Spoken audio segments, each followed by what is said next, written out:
Never has a movie made me want to listen to Billy Joel so much in my life until now. I actually spent like 20 bucks on iTunes, just all Billy Joel. That's a 20 bucks well spent right there.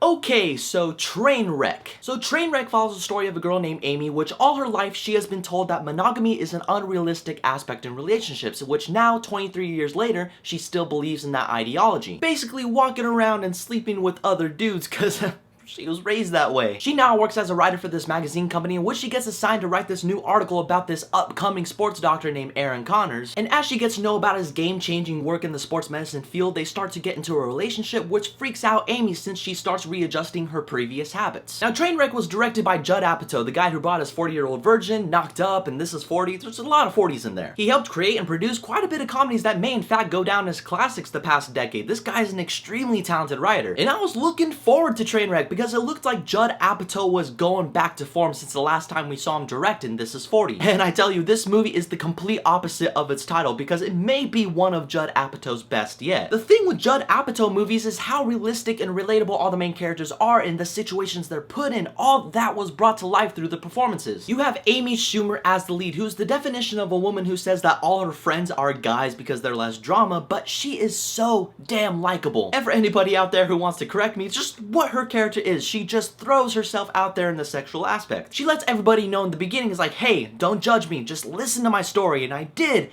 And it was handled so well. You got Bill Hader as her soon-to-be love interest, who like Amy Schumer gives an excellent performance as well, being this guy who was kind of boring and awkward, but once you get to know him, you see another side of him. Seeing how he deals with his personal life besides Amy's, I was invested in his story as well because you got to see that these two were complete opposites. Because they are, it's very rare that a pair like Amy Schumer and Bill Hader would match up, but their chemistry was just out of this world. It was so good. They discuss a lot of things regarding relationships in which regular couples may struggle with or talk about on a daily basis. These two were extremely believable as a couple. And it may throw people off quite a bit because LeBron James and John Cena in this movie are like, ah, great, a basketball player and a wrestler in a Judd Apatow movie, but a huge surprise, they were good in this movie too. Not gonna spoil on what minor parts they have in the movie, but once you see them, you're like, oh, thank God. They weren't bad in this movie. Despite all the awesome performances, you'll find like a lot of Judd Apatow movies, they are cleverly written. Like I said, it has something in this movie that everybody can relate to with countless movies, sports, and music references. I wasn't kidding when I said that I got a lot of Billy Joel on my phone. The comedy in this movie was just off the charts. It may be one of, if not my favorite comedy of the year so far. It features some of the most clever dialogue presented in a comedy that when each character delivers their lines, that type of humor is extremely suitable for their specific role. For example, when Amy Schumer makes a sarcastic comment which turns out to be extremely hilarious, it's suitable for her character because she has this sarcastic persona. Major props to Amy Schumer writing the script because it was so good, I feel she should continue writing for comedies. Aside from all that, Trainwreck had a lot of heart to it as well. Since the movie is told in Amy's point of view, you got to see that transformation within her character, proving that seeing a person trying to change their life in a positive way is a really beautiful thing to witness. I mean shit, they applied a life lesson to Minecraft.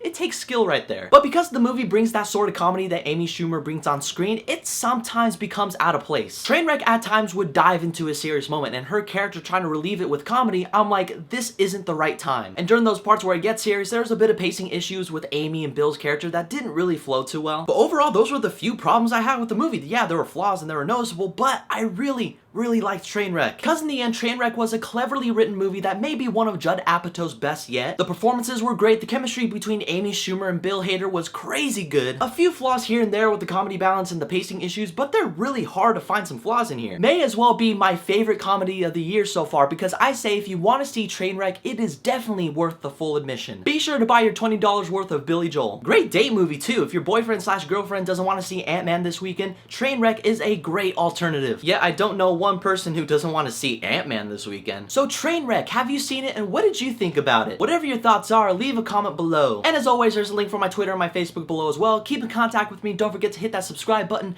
But in the meantime, I have to get going to listen to some Billy Joel because I am in the dire need for it.